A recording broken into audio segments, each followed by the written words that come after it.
Nous sommes aujourd'hui le dimanche où nous allons parler de l'unité des chrétiens. Nous sommes rassemblés au nom du Père, du Fils et du Saint-Esprit. Amen. Que la paix et la joie du Seigneur soient toujours avec vous. Et avec votre esprit. À chacune de nos célébrations eucharistiques, le Seigneur nous rassemble pour nous parler, nous inviter à sa table. Dans la foi, nous ouvrons nos cœurs à sa présence qui nous fait revivre aujourd'hui en nous accordant son pardon.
Nous fasse miséricorde, qu'il nous pardonne nos péchés et nous conduise à la vie éternelle.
Prions le Seigneur. Dieu éternel et tout-puissant, toi qui rassembles ce qui est dispersé et qui gardes ce que tu as rassemblé, jette un regard de paix sur le troupeau conduit par ton Fils. Accorde à ceux et celles qu'un même baptême a consacré d'être unis dans la plénitude de la foi et de demeurer en communion par le lien de la charité. Par Jésus-Christ, ton Fils, notre Seigneur, qui vit et règne avec toi dans l'unité du Saint-Esprit, Dieu, pour les siècles des siècles. Amen.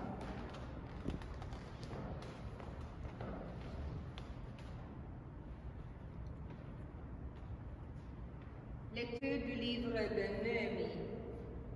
En ce jour-là, le prêtre Esdras apporta le livre de la loi en présence de l'assemblée, composée des hommes, des femmes et de tous les enfants en âge de comprendre.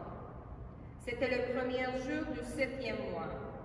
Esdras, tourné vers la place de la porte des eaux, fit la lecture dans le livre depuis le lever du jour jusqu'à midi, en présence des hommes, des femmes et de tous les enfants en âge de comprendre. Tout le peuple écoutait la lecture de la loi. Le scribe Esdras se tenait sur une tribune de bois construite tout exprès. Esdras ouvrit le livre. Tout le peuple le voyait car il dominait l'assemblée. Quand il ouvrit le livre, tout le monde se mit debout. Alors Esdras bénit le Seigneur, le Dieu très grand, et tout le peuple, levant les mains, répondit « Amen, Amen ». Puis ils s'inclinèrent et se prosternèrent devant le Seigneur, le visage contre terre. Esdras lisait un passage dans le livre de la loi de Dieu, puis les Lévites traduisaient, donnaient le sens, et l'on pouvait comprendre. Néhémie, le gouverneur, Esdras, qui était prêtre et scribe, et les Lévites qui donnaient les explications, dirent à tout le peuple, « Ce jour est consacré au Seigneur votre Dieu. Ne prenez pas le deuil, ne pleurez pas, car ils pleuraient tous en entendant les paroles de la loi. » Esdras leur dit encore, « Allez, mangez des viandes savoureuses, buvez des boissons aromatisées, et envoyez une part à celui qui n'a rien de près. Car ce jour est consacré à notre Dieu. Ne vous affligez pas, la joie du Seigneur est votre rempart. » Parole du Seigneur. Nous rendons grâce à Dieu.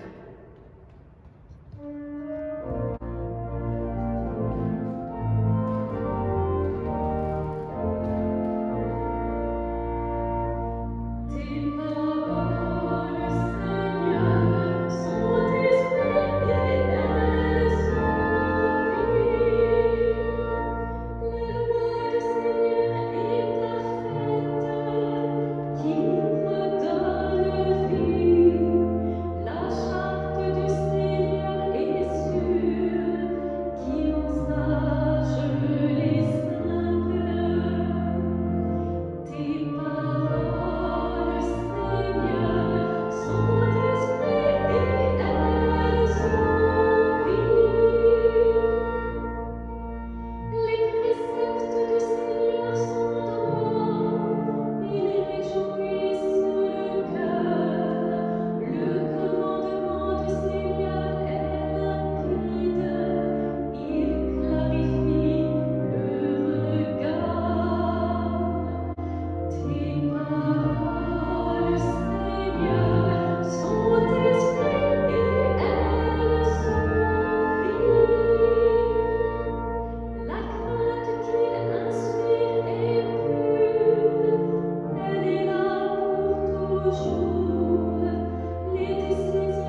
Bien-aimés, prenant une comparaison, le corps ne fait qu'un, il a pourtant plusieurs membres. Et tous les membres, malgré leur nombre, ne forment qu'un seul corps. Il en est ainsi pour le Christ. C'est dans un unique esprit, en effet, que nous tous, juifs ou païens, esclaves ou hommes libres, nous avons été baptisés pour former un seul corps. Tous, nous avons été désaltérés par un unique esprit. Le corps humain se compose non pas d'un seul, mais de plusieurs membres. Le pied aurait beau dire « je ne suis pas la main, donc je ne fais pas partie du corps ». Il fait cependant partie du corps. L'oreille aurait beau dire « je ne suis pas l'œil, donc je ne fais pas partie du corps ». Elle fait cependant partie du corps. Si dans le corps il n'y avait que les yeux, comment pourrait-on entendre? S'il n'y avait que les oreilles, comment pourrait-on sentir les odeurs? Mais dans le corps, Dieu a disposé les différents membres comme il l'a voulu. S'il n'y avait en tout qu'un seul membre, comment cela ferait-il un corps? En fait, il y a plusieurs membres et un seul corps. L'œil ne peut pas dire à la main « je n'ai pas besoin de toi ». La tête ne peut pas dire aux pieds « je n'ai pas besoin de vous ». Bien plus, les parties du corps qui paraissent les plus délicates sont indispensables. Et celles qui passent pour moins honorables, ce sont elles que nous traitons avec plus d'honneur. Celles qui sont moins décentes, nous les traitons plus décemment. Pour celles qui sont décentes, ce n'est pas nécessaire. Mais, en organisant le corps, Dieu a accordé plus d'honneur à ceux qui en est dépourvus. Il a voulu ainsi qu'il n'y ait pas de division dans le corps, mais que les différents membres aient tout le souci des uns des autres. Si un seul membre souffre, tous les membres partagent sa souffrance. Si un membre est à l'honneur, tous partagent sa joie. Or, vous êtes corps du Christ, et chacun pour votre part, vous êtes membre de son corps. Parmi ceux que Dieu a placés ainsi dans l'Église, il y a premièrement des apôtres, deuxièmement des prophètes, troisièmement ceux qui ont charge d'enseigner. Ensuite, il y a les miracles, puis les dons de guérison, d'assistance, de gouvernement, les dons de parler diverses langues mystérieuses. Tout le monde, évidemment, n'est pas apôtre. Tout le monde n'est pas prophète, ni chargé d'enseigner.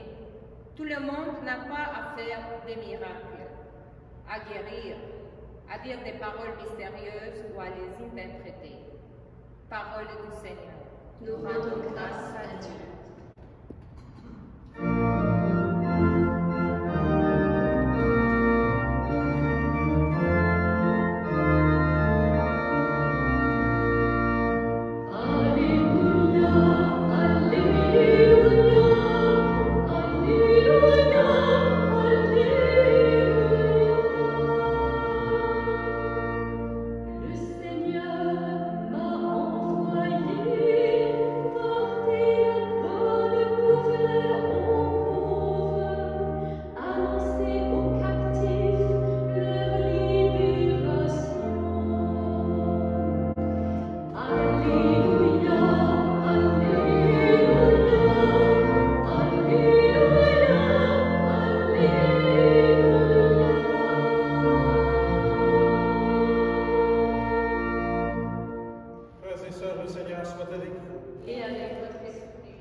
Beaucoup ont entrepris de composer un récit des événements qui se sont accomplis parmi nous, d'après ce que nous ont transmis ceux qui, dès le commencement, furent témoins oculaires et serviteurs de la parole. C'est pourquoi j'ai décidé, moi aussi, après avoir recueilli avec précision des informations concernant tout ce qui s'est passé depuis le début, d'écrire pour toi, excellent Théophile, un exposé suivi afin que tu te rendes bien compte de la solidité des enseignements que tu as entendus. En ce temps-là, lorsque Jésus, dans la puissance de l'Esprit, revint en Galilée, sa renommée se répandit dans toute la région. Il enseignait dans les synagogues et tout le monde faisait son éloge. Il vint à Nazareth où il avait été élevé. Selon son habitude, il entra dans la synagogue le jour du sabbat et il se leva pour faire la lecture. On lui remit le livre du prophète Isaïe. Il ouvrit le livre et trouva le passage où il est écrit « L'Esprit du Seigneur est sur moi, parce que le Seigneur m'a consacré par l'onction. Il m'a envoyé porter la bonne nouvelle aux pauvres, annoncer aux captifs leur libération, et aux aveugles qu'ils retrouveront la vue, remettre en liberté les opprimés, annoncer une année favorable accordée par le Seigneur. » Jésus referma le livre, le rendit au servant et s'assit. Tous dans la synagogue avaient les yeux fixés sur lui. Alors, il se mit à leur dire, « Aujourd'hui s'accomplit ce passage de l'Écriture que vous venez d'entendre. » Acclamons la parole du Seigneur. Louange à toi, Seigneur Jésus.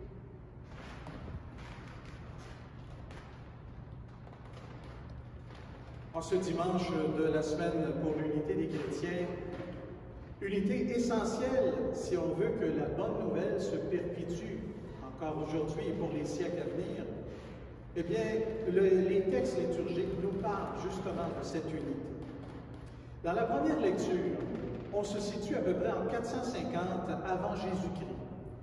Néhémie est un juif de Babylone qui s'est fait proche du roi perse.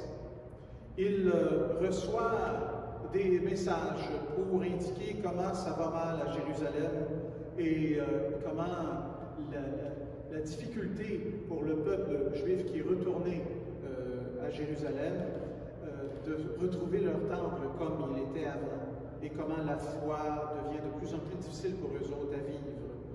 Alors, le roi en tient compte et comme il aime bien Néhémie, il va lui offrir d'être gouverneur en Judée et de se rendre à Jérusalem pour aider un peu sa famille juive. Alors le peuple est toujours en réinstallation à Jérusalem après un long exil à Babylone, vous vous en souvenez. Mais là-bas à Jérusalem, quand ils sont revenus après tant d'années d'exil, eh bien les choses avaient changé. Les murs de la ville sont en ruine. Naturellement, après un si long exil, l'émergence de cultures perses ou païennes, de l'idolâtrie, l'influence de divers mélanges culturels et spirituels rend tristes les Juifs de cette époque revenus dans cette ville. On assiste au sein de leur communauté même à un relâchement de leurs valeurs religieuses profondes. Et puis, ils ont du mal à se retrouver, à se reconnaître. Le moral n'y est pas. Alors, Esdras, un prêtre juif, avec l'autorisation de Néhémie, décide d'instituer une grande fête pour favoriser l'unité des siens. Une fête annuelle pour Dieu, du soleil levant le matin jusqu'au midi, le premier jour du 7e mois, un peu comme une fête de bonne année. Avec la lecture de la loi de Moïse et des Anciens, et les Lévites présents faisaient la traduction. La commémoration de leur histoire, marquée par la perpétuelle présence de Dieu, les réjouissait. Ce grand événement permettait aux Juifs de se retrouver, se ressaisir, de refaire un corps ensemble autour de leur Dieu, de se souvenir et de raviver leur espérance, de vivre plus heureux malgré la diversité de la collectivité dans laquelle ils sont. Et puis, il y avait ce texte qui rappelle cette espérance. Allez maintenant, arrêtez de pleurer sur votre sort. mangez des viandes savoureuses, buvez des boissons aromatisées, envoyez une part à ceux qui n'ont rien. Ce jour-là sera consacré à Dieu. C'est un jour de fête. Et c'est un jour qui s'est perpétué. Ça a permis au peuple de se retrouver dans la diversité. Saint Paul, dans la deuxième lecture, à Corinthe. Corinthe est un carrefour portuaire où des gens et des cultures de partout se côtoient. La moralité n'est pas très forte. Il y a des riches marchands et il y a des esclaves. Il y a des païens, des prostituées, il y a des tricheurs, et puis il y a des païens convertis au christianisme qui trouvent difficile de vivre les valeurs de la foi chrétienne. Paul, dans ses voyages, se présente à Corinthe. Et en y séjournant, il trouvera là un terreau exceptionnel pour parler de la dignité de la personne aux chrétiens et qui sont tous mélangés dans leurs valeurs. Un peu comme l'étaient les Juifs dans la première lecture tantôt, lorsqu'ils étaient mélangés avec la collectivité. Alors, sans faire la morale à personne, Paul va utiliser l'exemple du corps. Il y a un seul corps. Dans ce corps, il y a plusieurs membres. Tous n'ont pas la même fonction, mais tous appartiennent à un même corps. Ainsi, il défait l'idée des classes sociales entre les riches et les pauvres, les étrangers et les gens du pays, les maîtres et les esclaves. Paul connaissait une fable grecque au nom de fable des membres et de l'estomac. C'est une belle fable où tous les membres du corps sont un peu jaloux de travailler si fort alors que l'estomac, lui, reçoit toute la nourriture sans trop faire quoi que ce soit d'effort. La main fait l'effort de se rendre à la bouche fait l'effort de mastiquer. Et puis, tout cela, tous les éléments sont là, mais l'estomac, lui, reçoit toutes les gracieuses nourritures. Et les membres du corps dans cette fable sont un peu fâchés de voir que l'estomac profite de tout. Mais la fable nous raconte que, tandis que l'estomac reçoit tout, s'il n'était pas nourri, eh bien, tranquillement, tous les membres du corps finiraient par manquer d'énergie, s'atrophier et mourir à leur tour. Donc, c'est l'importance que tout le monde dans un corps a sa place. L'œil ne peut pas dire à la main « Je n'ai pas besoin de toi ». La tête ne peut pas dire à ses pieds « Je n'ai pas besoin de toi ». Alors, pour Paul, la diversité, c'est une chance exceptionnelle à condition d'en faire un instrument d'unité. Il souhaite que chacun porte un regard important sur les autres. L'Évangile raconte que lorsque Jésus, avec la puissance de l'Esprit, revint en Galilée, sa renommée se répandit dans toute la région. Il enseignait dans les synagogues des Juifs et tout le monde faisait son éloge. Tout s'annonçait bien pour un bon ce matin-là où Jésus arrive. Jésus est un bon Juif comme les autres. Il rentre de voyage, il est connu, et comme tout bon Juif, le samedi matin venu, eh bien, il va à l'office et à la synagogue, et il lit le texte d'Isaïe. Mais la chose se gâte à un moment donné. Quand on l'a lu tantôt, Jésus lira ce texte d'Isaïe, « L'Esprit du Seigneur est sur moi, parce que le Seigneur m'a consacré par l'onction. » Eh bien, que Jésus dira par la suite, c'est aujourd'hui que s'accomplit cette prophétie, en parlant de lui. Eh bien là, il crée le scandale. À l'époque de Jésus, il n'y avait plus de roi, il faut s'en souvenir. Et sur le trône de Jérusalem, il n'y avait évidemment pas de roi juif, mais on attendait que Dieu envoie un roi idéal, un roi au moins, qui a reçu l'onction royale, comme David, le roi David, qu'on appelle aussi un Chrismé ou un Christ ou un Messie, qui apporterait à son peuple la liberté, la justice et la paix pendant longtemps. Cette onction était le signe que Dieu lui-même inspirait le roi en permanence pour qu'il soit capable d'accomplir sa mission de sauver le peuple. Mais Jésus est connu. On connaît son père, on connaît sa mère, on connaît sa famille. Il ne peut pas être le Messie attendu. Alors Jésus est rejeté. On le verra dans un prochain dimanche. Il sera rejeté du village. Mais Jésus va persister. Il va tenter l'unité, mais cette fois-ci l'unité avec les exclus. Les prisonniers seront libres. Les aveugles verront la lumière. Les opprimés connaîtront la libération.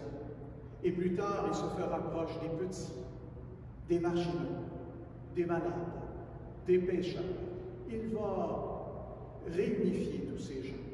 Et pour Jésus, nous sommes tous les enfants de Dieu. Et il nous faut viser l'unité malgré notre diversité. Le pape François appelle tous les catholiques à cette réflexion. Il dit, nous aussi chrétiens, dans la diversité de nos confessions et de nos traditions, nous sommes des pèlerins sur le chemin de la pleine unité et nous nous rapprochons de notre but lorsque nous gardons le regard fixé sur Jésus, notre unique Seigneur. Nous sommes invités à prier pour l'unité de tous les chrétiens et les chrétiennes, à réfléchir aux Écritures, à participer au service écuménique organisé conjointement et à partager la fraternité. Alors en cette période justement synodale, prenons le temps de nous écouter dans nos diversités, dans nos différences et dans nos succès. Demandons à l'Esprit Saint de nous éclairer dans ce parcours qui vise l'unité. Amen.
Redisons ensemble notre foi. Je crois en Dieu, le Père Tout-Puissant, Créateur du ciel et de la terre, et en Jésus-Christ, son Fils unique, notre Seigneur, qui a été conçu du Saint-Esprit, est né de la Vierge Marie, a souffert sous Ponce Pilate, a été crucifié, est mort et a été enseveli, est descendu aux enfers, le troisième jour est ressuscité des morts, est monté aux cieux, est assis à la droite de Dieu le Père Tout-Puissant, d'où il viendra juger les vivants et les morts.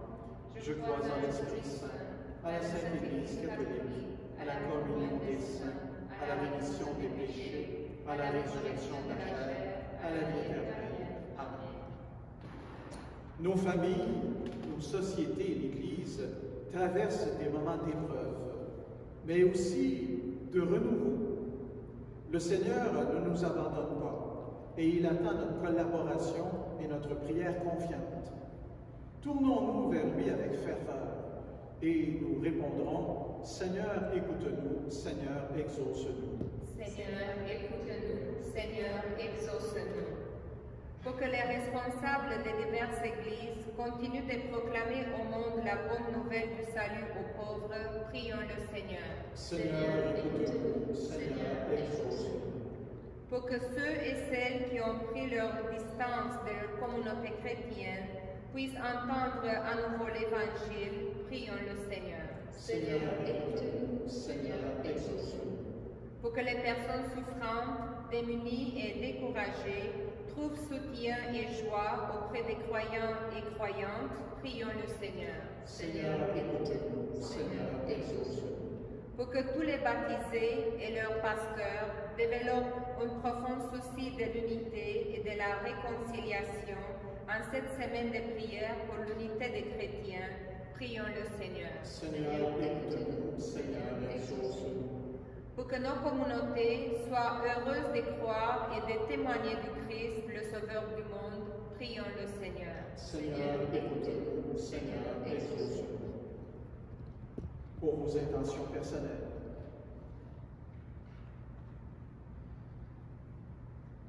Seigneur, que ta parole s'accomplisse aujourd'hui en tous ceux et celles pour qui nous te prions.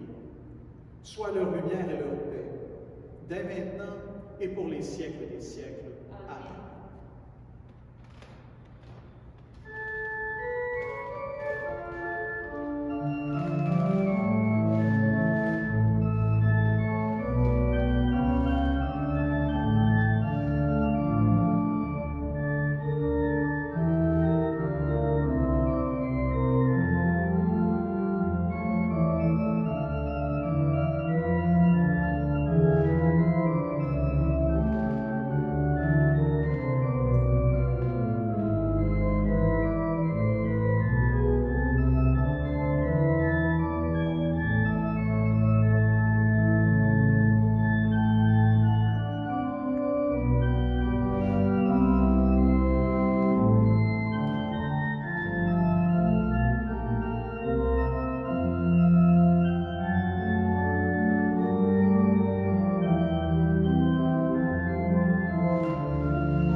Par l'unique sacrifice offert une fois pour toutes, tu t'es donné, Seigneur, le peuple que tu as adopté. En ta bienveillance, accorde-nous la grâce de l'unité et de la paix dans ton Église, par Jésus le Christ, notre Seigneur. Amen. Le Seigneur soit avec vous. Et avec votre esprit. Élevons notre cœur. Nous le tournons vers le Seigneur. Rendons grâce au Seigneur notre Dieu. C'est vrai, juste et bon. Vraiment, il est juste et bon pour ta gloire et notre salut, de t'offrir notre action de grâce toujours et en tout lieu, Seigneur, Père très saint, Dieu éternel et tout-puissant, par le Christ notre Seigneur. Par lui, tu nous as conduits à la connaissance de ta vérité, pour que nous devenions son corps, unis dans une seule foi et un seul baptême. Par lui, tu répands ton Esprit Saint sur toutes les nations, l'Esprit qui fait une œuvre merveilleuse par la diversité de ses dons et réalise ainsi l'unité. Il habite le cœur de tes enfants d'adoption. Il remplit l'Église tout entière et ne cesse de la quitter. C'est pourquoi, unissant nos voix à celles des anges, nous te louons dans la joie en proclamant.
Car c'est toi qui donnes la vie, c'est toi qui sanctifies toutes choses par ton Fils, Jésus-Christ notre Seigneur, avec la puissance de l'Esprit Saint.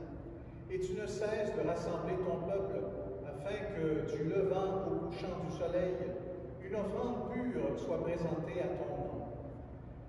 C'est pourquoi nous voici rassemblés devant toi, Dieu notre Père, et dans la communion de toute l'Église, nous célébrons le jour où le Christ est ressuscité d'entre les morts. Par lui que tu as élevé à ta droite, nous te supplions de consacrer toi-même les offrandes que nous apportons. Sanctifie-les par ton Esprit, pour qu'elles deviennent le corps et le sang de Jésus, le Christ, notre Seigneur, qui nous a dit de célébrer ce mystère. La nuit même où il fut livré, le Seigneur prit le pain. En te rendant grâce, il le bénit. Il le rompit, le donna à ses disciples, en disant, « Prenez et mangez-en tous. Ceci est mon corps, livré pour vous. »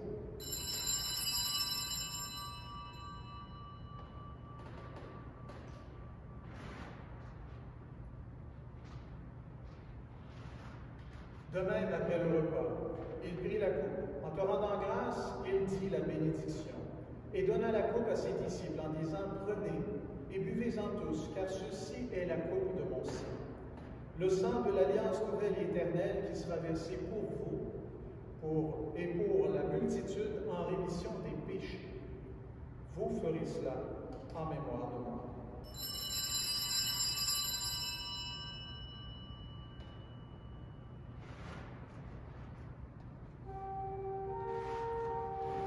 Il est grand le mystère de la foi.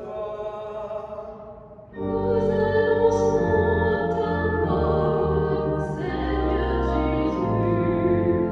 Nous proclamons ta résurrection. Nous attendons ta venue dans les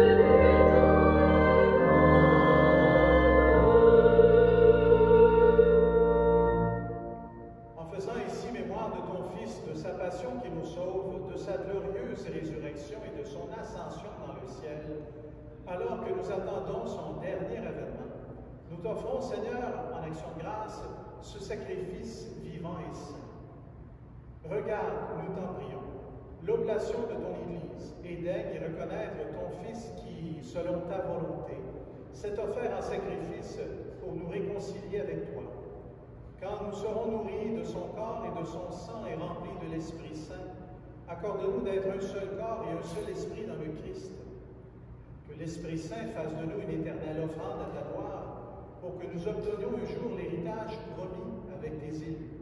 En premier lieu, la bienheureuse Vierge Marie, Mère de Dieu, avec Saint Joseph son époux, avec les bienheureux apôtres, les glorieux martyrs, Saint Jacques, Sainte Bernadette du Soubirous, Saint Jean de Matin, tous les saints et les saintes qui ne cessent d'intercéder auprès de toi et nous assurent de ton secours. Et maintenant, nous te supplions, Seigneur, par le sacrifice qui nous réconcilie avec toi, étends au monde entier le salut et la paix. Affermis ton Église en pèlerinage sur la terre, dans la foi et la charité, en union avec ton serviteur, le pape François, avec notre archevêque Christian, avec son auxiliaire Alain, l'ensemble des évêques, les prêtres, les diacres, et surtout ton peuple. Écoute en ta bonté les prières de ta famille que tu as voulu rassembler devant toi. Dans ta miséricorde, ramène à toi, Père très aimant, tous nos enfants, tous tes enfants dispersés, pour nos sœurs, pour nos frères défunts, et pour toutes les personnes qui ont quitté ce monde et trouvent grâce devant toi, nous te prions. Nous pensons à M. Bordelot. En ta bienveillance, accueille-les dans ton royaume, où nous espérons être comblés de ta gloire, tous ensemble et pour l'éternité, par le Christ notre Seigneur, par qui tu donnes au monde toute grâce et tout bien. Par lui, avec lui, en lui, à toi, Dieu le Père Tout-Puissant, dans l'unité du Saint-Esprit, tout honneur et toute gloire, pour les siècles des siècles. Amen. Amen.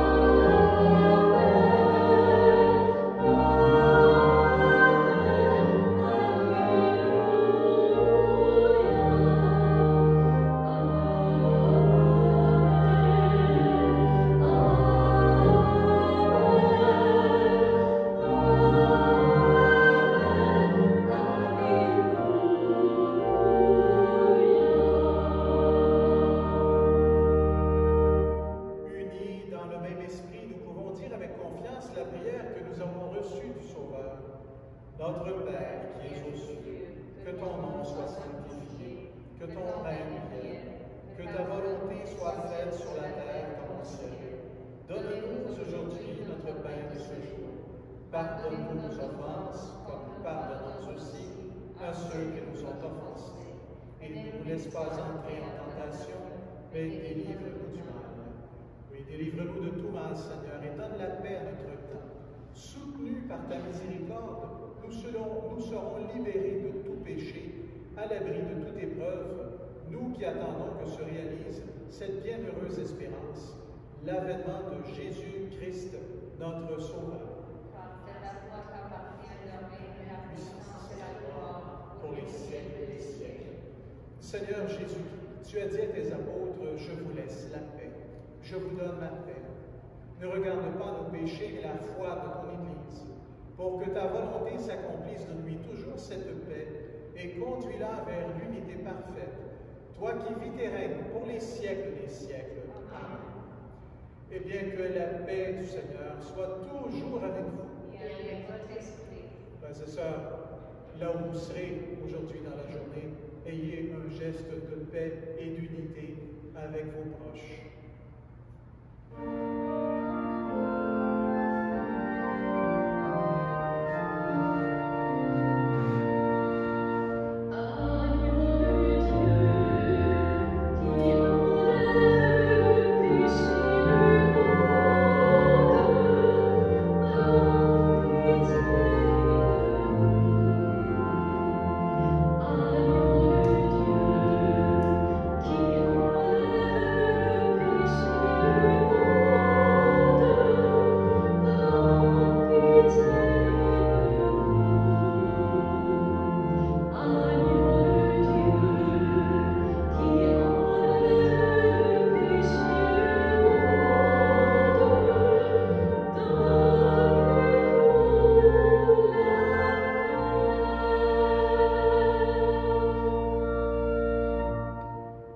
Nous espérons votre communion spirituelle là où vous êtes, en union avec cette Eucharistie célébrée avec vous. Voici l'agneau de Dieu, voici celui qui enlève le péché du monde. Heureux les invités au repas des noces de l'agneau. Je ne suis pas digne de recevoir, mais seulement une parole et je serai guéri.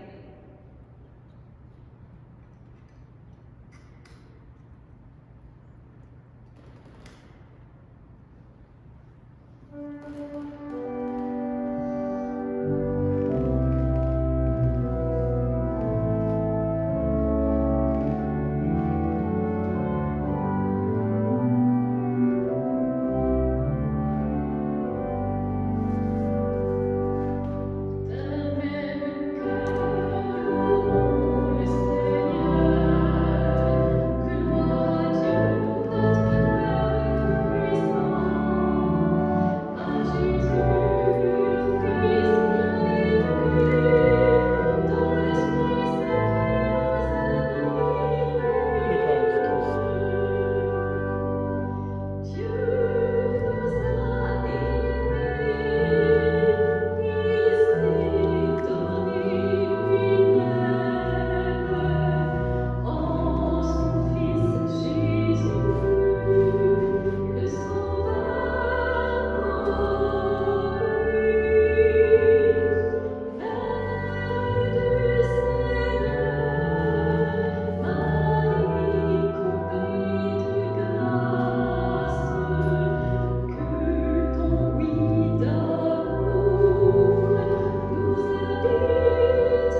Poursuivons notre prière. Cette communion à tes mystères, Seigneur, préfigure l'union des fidèles en toi. Fais qu'elle produise un fruit d'unité dans ton Église, par le Christ notre Seigneur. Amen. Eh bien, je vous interpelle à faire des dons à la chapelle. Vous savez, l'an passé, lors de la première fermeture, nous recevions quand même plusieurs dons par la poste et nous remercions infiniment toutes ces bienfaiteurs, bienfaitrices. Mais cette année, pour cette fermeture, depuis le 31 décembre, nous recevons presque plus de donations par la poste. Et pourtant, les dépenses sont toujours là. Alors, je vous invite à nous aider, à soutenir cette œuvre de la chapelle Notre-Dame de Lourdes, à nous aider à accomplir cette mission que nous a confiée le Seigneur Jésus et la Vierge Marie. Pour cette liturgie, je remercie Ramona Galtoma qui a fait les lectures, Sophie de Cruz qui était au chant, et puis Laurent Martin qui était à l'orgue, Roger Toance qui était sur la caméra. Le Seigneur soit avec vous. Et avec votre esprit. Que Dieu Tout-Puissant vous bénisse, le Père, le Fils et le Saint-Esprit. Amen. Allons maintenant dans la paix du Christ. Nous rendons grâce à Dieu. Passez une bonne semaine.